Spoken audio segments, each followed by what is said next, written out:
یہ قافلے کا زمانہ تھا۔ جنرل پرویز مشرف یونیفارم میں صدر تھے اور شوکت عزیز وزیر اعظم تھے۔ میں اس دور کے ایک تگڑے وزیر کے پاس بیٹھا تھا۔ چائے کا کپ اور گپ دونوں گرم تھیں۔ اچانک چپڑاسی اندر داخل ہوا اور صاحب کو ایک چٹ پکڑا دی۔ وزیر نے چٹ دیکھی، کرسی سے اٹھا، دوڑ کر پی اے کے کمرے میں گیا اور تھوڑی دیر بعد نون لیگ کے ایک سابق وزیر کو ساتھ لے کر واپس آ گیا۔ میں بھی مہمان کے احترام میں کھڑا ہو گیا۔ وہ صاحب جتنی دیر وزیر صاحب کے دفتر میں رہے، وزیر اپنی کرسی پر نہیں بیٹھا۔ اپنے ہاتھ سے انہیں چائے بھی بنا کر دی اور پھر آخر میں انہیں باہر گیٹ تک بھی چھوڑ کر آیا۔ میں نے وزیر سے پوچھا، کیا یہ آپ کے پرانے جاننے والے ہیں؟ اس نے ہنس کر جواب دیا، بالکل نہیں، میری ان کے ساتھ تیسری ملاقات تھی۔ میں نے کہا، آپ نے انہیں جتنی عزت دی، مجھے محسوس ہوا آپ ان کے پرانے جاننے والے ہیں۔ وہ دوبارہ ہنسا اور بولا، میں نے یہ عزت اسے نہیں، اس کے کریکٹر کو دی۔ میں اس سے جیل میں ملا تھا، مجھے اسے قافلے میں شامل کرنے کا ٹاسک دیا گیا۔ میں اس سے 2 مرتبہ ملا اور دونوں مرتبہ اسے وزارت کی آفر کی، مگر اس شخص نے صاف انکار کر دیا۔ اس کا کہنا تھا، کیا گارنٹی ہے میں کمپرومائز کر کے باہر آؤں اور زندہ رہوں؟ میرے بعد میرے بچے اور میرے دوست میرے بارے میں کیا کہیں گے؟ وزیر صاحب کا کہنا تھا، میں نے اس سے کہا، اور اس کی کیا گارنٹی ہے آپ فوت نہ ہوں اور آپ وزارت کو بھرپور انجوائے کریں؟ اس کا جواب تھا، مجھے اگر وزارت مل جائے تو بھی میں اپنے خاندان اور لوگوں کو کیا منہ دکھاؤں گا؟ یہ لوگ ہو سکتا ہے میرے کمپرومائز پر کچھ نہ کہیں، لیکن میں روزانہ آئینہ دیکھوں گا اور آئینہ مجھ سے روز پوچھے گا، یہ تم نے کیا کیا؟ میں اپنے آپ کو کیا جواب دوں گا؟ چنانچہ میرے طرف سے معذرت۔ میں نے اس سے کہا، آپ اس انکار کے نتائج سے واقف ہیں۔ آپ کو لمبی سزا بھی ہو سکتی ہے، جائیداد بھی ضبط ہو سکتی ہے اور آپ ڈسکوالیفائی بھی ہو سکتے ہیں۔ کیا آپ یہ نتائج بھگتنے کے لیے تیار ہیں؟ یہ ہنس کر بولا، میرے بھائی، ضمیر کی آواز سننے کی سزا ہوتی ہے اور میں یہ سزا بھگتنے کے لیے تیار ہوں۔ وزیر صاحب خاموش ہو گئے۔ میں نے اس سے پوچھا، اس کے بعد کیا ہوا؟ وہ شرمندہ ہو کر بولا، میں وزیر بن گیا اور یہ جیل میں رہا۔ یہ 3 سال بعد رہا ہوا تو اسے جیل میں رکھنے والے بھی اس کی عزت کر رہے ہیں اور میں خود کو اس کے سامنے چھوٹا محسوس کرتا ہوں اور اس فیلنگ سے مجھے اس کے سامنے کرسی پر بیٹھنے نہیں دیا۔ وزیر صاحب خاموش ہو گئے۔ وہ دور ختم ہو گیا۔ جنرل پرویز مشرف کی یونیفارم بھی اتر گئی اور قافلے بھی تتر بتر ہو گئی۔ حکومت کے ساتھ ہی اس کا وزیر کا سیاسی کیریئر بھی ختم ہو گیا۔ وہ ملک سے باہر شفٹ ہو گیا۔ تاہم جیل برداشت کرنے والا ایم این اے دوبارہ منتخب ہوا، وزیر بنا اور مسلسل بنتا رہا۔ میں آج جب وہ واقعہ یاد کرتا ہوں تو میں اپنے آپ سے پوچھتا ہوں، فائدے میں کون رہا؟ وہ جس نے کمپرومائز سے انکار کر دیا تھا یا پھر وہ جو 2.5 برس کے وزارت کے ہاتھوں بک گیا؟ میں آج بھی یہ سوال پوچھتا ہوں تو مجھے بے اختیار پی ٹی آئی یاد آ جاتی ہے۔ یہ جماعت طویل عرصے بعد عوام کی جڑوں سے پھوٹی تھی اور یہ آہستہ آہستہ عوام کی امنگوں کا مرکز بن گئی تھی۔ لیکن پھر عمران خان بھٹک گئے اور انہوں نے اپنے دروازے ان لوگوں کے لیے کھول دیے جن سے نجات کے لیے عوام نے خان صاحب کو اپنا لیڈر بنایا تھا۔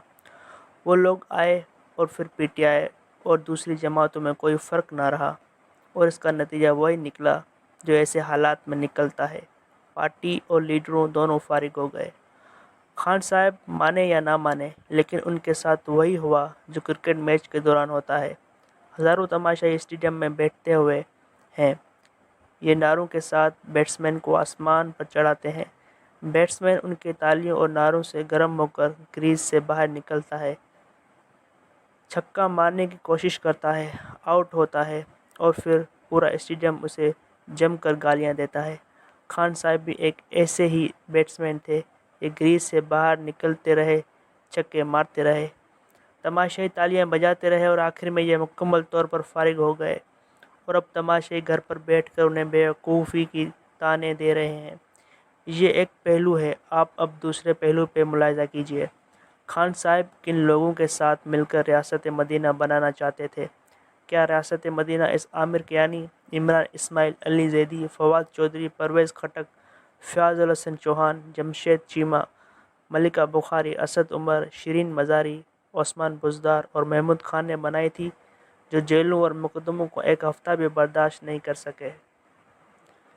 یہ جیل سے نکلے، پریس کانفرنس کی اور استحکام پاکستان پارٹی میں شامل ہو گئے، یا پھر انہوں نے پرویز خٹک کی پاکستان تحریک انصاف پارلیمنٹرین جوائن کر لی، یا پھر تحریک انصاف اور خان صاحب سے اعلان لا تعلقی کر لیا۔ یہ وہ لوگ تھے جو ریاست مدینہ بھی تخلیق کر رہے تھے اور پھٹے پرانے پاکستان کو نیا پاکستان بھی بنا رہے تھے۔ یہ لوگ خان صاحب کی وہ انقلابی ٹیم تھی جس نے غلامی کی زنجیریں توڑنی تھیں اور جس نے اقوام عالم میں ملک کا سر فخر سے بلند کرنا تھا۔ یہ لوگ سیاست کا اصل کریکٹر ہیں۔ آپ اس کے مقابلے میں پی ٹی آئی کا پاکستان پیپلز پارٹی، نون لیگ اور جے یو آئی سے تقابل کر لیں۔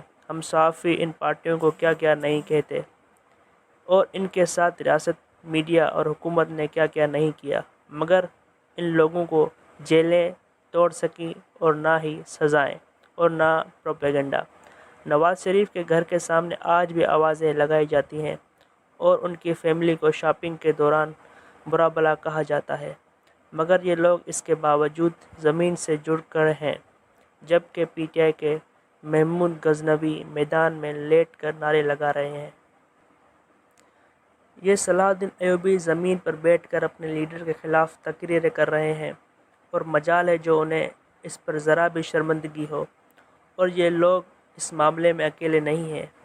ہم اجتماعی طور پر ایسے ہی ہیں، طوطا چشم، ضمیر سے فارغ اور اپنے ناک اور جیب تک محدود لوگ ہیں۔ ہم سب اس ملک کا اجتماعی چہرہ ہیں۔ میں خان صاحب کا مخالف سمجھتا ہوں۔ میں نے 2014 میں سب سے پہلے پی ٹی آئی کے گالی اسکواڈ سے گالیاں کھانا شروع کی تھی اور آج تک کھا رہا ہوں، مگر اس کے باوجود مجھے آج خان صاحب سے ہمدردی ہو رہی ہے۔ یہ بیچارہ مغالطے میں مارا گیا۔ یہ کاغذی شیروں کو اصل شیروں اور گتے کی تلواروں کو ضرب مومنٹ سمجھ بیٹھا تھا، چنانچہ یہ سیاسی موت مارا گیا۔ اس کے لیے اگلا وقت آج سے زیادہ مشکل اور ناقابل برداشت ہے۔ آج صرف اعظم خان جیسے لوگوں نے اس کا ساتھ چھوڑا ہے، کل جب وہ لوگ اس کا ساتھ چھوڑیں گے جن کو بچاتے بچاتے یہ اس حال کا پہنچا، تو اس وقت اس کے ساتھ کیا ہوگا؟ کاش یہ 2021 میں جنرل باجوہ کی بات مان لیتا اور اپنی پارٹی پر توجہ دے لیتا۔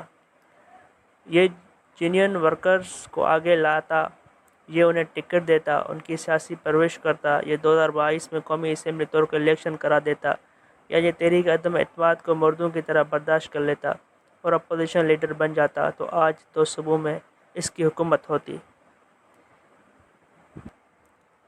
سینیٹ میں اس کی اکثریت ہوتی اور صدر بھی اس کا ہوتا، تو آج کیا سینیریو ہوتا؟